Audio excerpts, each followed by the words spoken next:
So Cursor Cure it was written a little differently. It was the spring, no, it was February, and we were in Europe, and we were in Russia and like all these Sweden, and then Germany and all these places, and I just kept noticing the fans and the aggression of these people. I walk out on stage in Moscow for the first time ever, and there's all these people just going nuts, and I was like, you know what?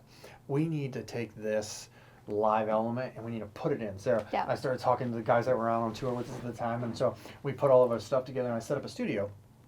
Backstage in these little green room closets. Or bathrooms, wherever they would put us. Yeah. And so what I would do is I'd come up with all that energy, and I would just keep my guitar, plug it right in, and I would just start doing some stuff. Well, Bring Me the Horizon at the same time had released a song called Ludens a couple months before, and I was like, man. He was obsessed. Yeah, Wouldn't stop talking what about that are song. they doing?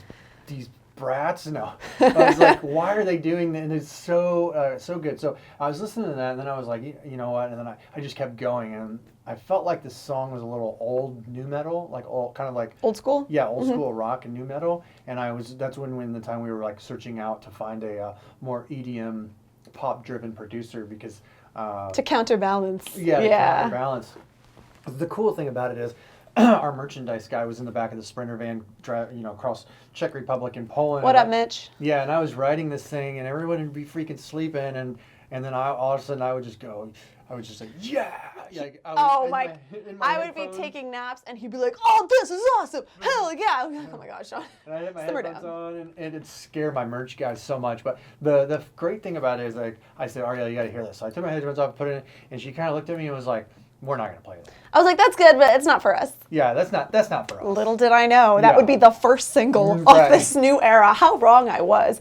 It's a great example of what we can each bring to the table. The trust that we've really developed in our songwriting process over the years, where now if one of us says, hey, I believe in this is good, we usually end up taking the other person's word for it. Yeah, we usually go as far as we can we take it. And just keep going and going and going. And then if we hit a dead end, we just start over. Right. So this was one that after we got off tour due to COVID, we had to end it early. You finished out the track in here in this very studio. And then I remember. Most of it. Yeah, I remember sitting on the couch trying to come up with lyrics for it. So I didn't have a lyrical concept for it at all. This was one that was totally your track. I'm trying to think of something really aggressive to bring to it, something that, is based in the emotion that I want to bring and what I'm feeling.